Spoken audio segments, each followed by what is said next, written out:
Hello everyone, I'm Manga and welcome back to another episode of Ben Talks About, where I talk about stuff where I talk about certain things that not many people are talking about that much anymore, simply due to the fact that I feel like it. And today, I wanted to make this video devoted to a very certain manga series, and one that's put me through quite a couple of emotions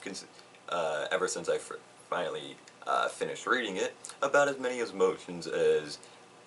I went through when I finished reading Attack on Titan. And that is the, well, not necessarily recently released because it came out 4 years ago, Chainsaw Man.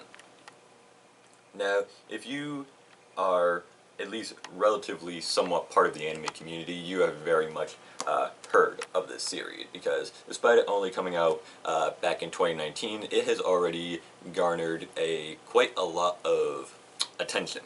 by the anime community, and lots of people have been giving this manga series in particular quite a lot of praise, more or less, since it first came out 4 years ago. I myself had just recently finished reading all of the manga that is currently out in English as of the recording of this video, but obviously the series is still going to this very day, and it doesn't seem like it's going to be stopping anytime soon. So I wanted to go ahead and talk about this manga series, stuff that I liked about it, and stuff that I didn't like as much, and hopefully it's something that most people could somewhat agree with me on. Just a disclaimer, as of this point in the video, there are going to be some spoilers about this series, so if you haven't read the series or watched the anime yet and you really want to, you might want to go ahead and stop watching this video now. Although if you're watching this video and this is somehow popped up on your homepage, you probably are already well equipped on the actual series. So, a quick plot summary of this portion of the manga here. The story centers around this boy right here. His name is Denji, and he is definitely in somewhat of a rut. He starts the series off having pretty much absolutely no money, living out on the streets, and is more or less tasked with being hired by people to help hunt down these devils, which are essentially demons that are attacking areas in the city, and he goes ahead and tries to kill them for a profit. At a certain point in the series, he ends up on the brink of death, but before actually dying, his sort of dog demon companion goes ahead and makes a contract with him, allowing him to stay alive by pretty much giving his soul to Denji, allowing him to become the titular character of the show, and eventually it gets him to be encountered and joining this sort of organization that is more or less tasked with hunting down sort of higher ranking demons, or devils as they refer to them in this manga. And the devils in the series are they are based on various fears, and the amount of strength that they have and how powerful they are determined by how much humanity fears that specific thing. So the more people that are scared of a certain thing, the stronger that devil's going to be, which is a very creative way to develop these different devils that they more or less fight in every single chapter. Like, each chapter of the manga more or less introduces either a new character or a new devil that this group of people have to take care of, and Denji eventually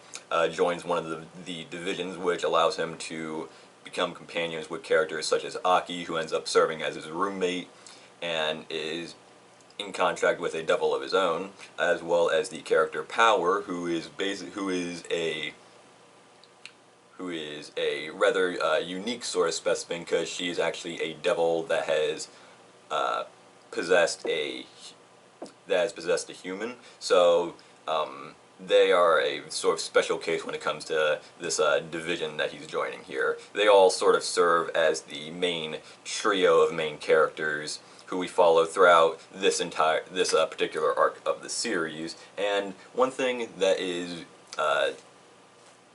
I find good about the series is the sort of dynamic that Denji, Aki, and Power have. They sort of bounce off of each other, because they're all very different characters at first, but eventually they come to a point where they've been together for so long now that they start caring more and more about each other. Because at the beginning of the series, especially when Denji meets Aki for the first time, Aki more or less does not care more or less at all about Denji, because to him he's just another devil like Power is. But eventually they come to a point where they sort of share this same goal, and they realize that that if they're going to be getting closer to their goal, they're going to have to eventually set aside their differences and work together, which you see develop rather quickly throughout the series, because the series has a very, very quick pace. There's a lot of events that sort of happen very, very quickly. There's not a lot of filler to sort of take up a lot of time, which at the same time, while that is necessary, well, that's more or less a good thing, because having a lot of filler in a series can definitely be a bad thing. I feel like one of the things is that, especially when it comes to the other devils that they end up fighting, with the exception of a few of them, a lot of the other devils that they end up encountering, I feel like they sort of focus one or two chapters on specific devils, and I feel like that doesn't necessarily give us enough time to sort of not necessarily become attached to them, but I think it would be better if we had learned more about these particular devils, and then that would give I feel like that would lead to their eventual destructions. It would leave a bit more of an impact, because you don't necessarily care about any of them, especially when a lot of them when the series does do a lot of bait and switching, where they make you feel like the series is going in one particular direction, but then it suddenly leaps into a completely different direction. I feel like that's more or less just kind of there for a sort of gotcha moment with the series, and I feel like it's more or less done once or twice in this particular arc of the series, and I feel like hopefully they don't do that as often as the series continues on, because I feel like if they could give it a I just feel like they could give more development, and there's a lot more that they could have done with the characters. And this is going to definitely be a major spoiler here, but in terms of the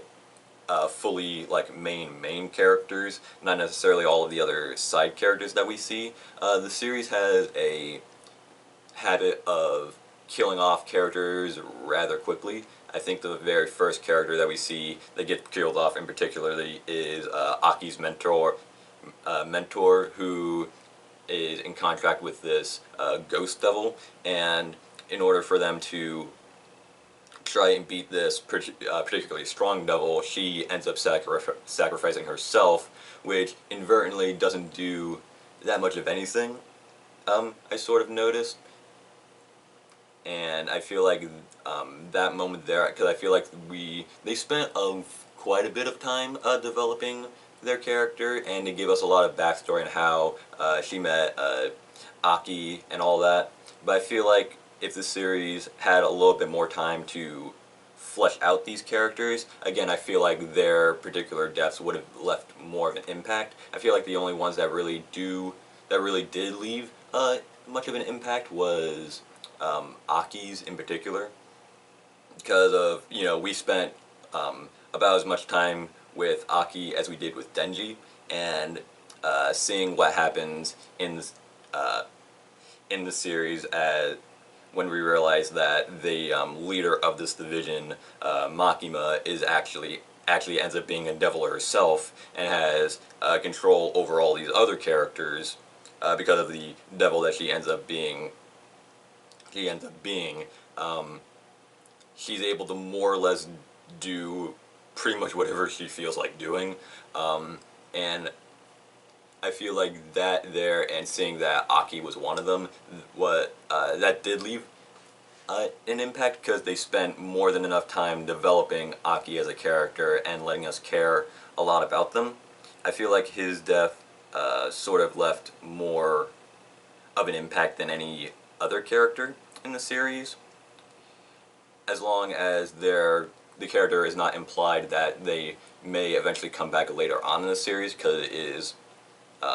implied that power will eventually return, because each time a devil or a character who is contracted with the devil dies, that devil is reincarnated into somebody else. So there's a chance that we will see certain characters come back in a separate way later on in the series. Hopefully, as the series goes on, it spends a lot more time sort of settling down and giving us moments to sort of breathe and get to know the characters a bit more, because I feel like the most that most of the characters get are maybe 1 to 2 chapters dedicated to them, and then either they are taken out of the story or they end up dying. Which, to be fair, it is meant to be a very dark series, not meant to be a series where you don't have to worry about characters dying. Because, similarly to Attack on Titan, there are a lot of characters that I feel like are there that are meant to be killed off to show how, like, messed up this world that's, like, roaming around with devils can be. And I feel like that does do it in very well, especially considering the art style for it it has a very grungy sort of feel to it. Is trying to capture that sort of feeling, like for manga series like Berserk or Devilman, or series like that where they want to show you how like messed up this world is. I think that the series does do that very well, but again, I feel like a lot of the time the pace of the series can be a little bit too fast, and some of the characters I feel like they could have put a little bit more focus on. So hopefully when the next couple of volumes get released in English, hopefully when they introduce characters, they give us a little bit more time connecting with them. Even if their main purpose in the story is to eventually die off, to help motivate or develop other character who may be more plot important, hopefully that is not to the detriment of newer side characters that they introduce. That's just what I'm personally hoping. But with the characters that we did end up getting in the series, they do make them interesting enough that you want to learn more about them. Mostly for characters that are still alive at the end of this arc here. Some of the other division characters that were not killed off in the series, I feel like they still have a bit more room to grow as characters. And if we ever do see returning characters, hopefully they return in a way that makes you genuinely care more and more about them, and hopefully that allows them to develop more as characters, so that when eventually, if they do end up dying a second time, that leaves a bit more of an impact rather than just for sudden shock value, especially concerning characters towards the very end of this arc, which I got right here. Which, by the way, having a series end a particular arc with an odd number seems kind of strange to me, especially when it's such a random number like 11, but that's just a personal preference for me. But overall, despite me thinking that the pacing could be slightly more slowed down, I still had a very good time reading this series. And also, the anime adaptation, I think so far, for what little we do have of it, because it only covers about a third of the manga's story, I feel like they did a good job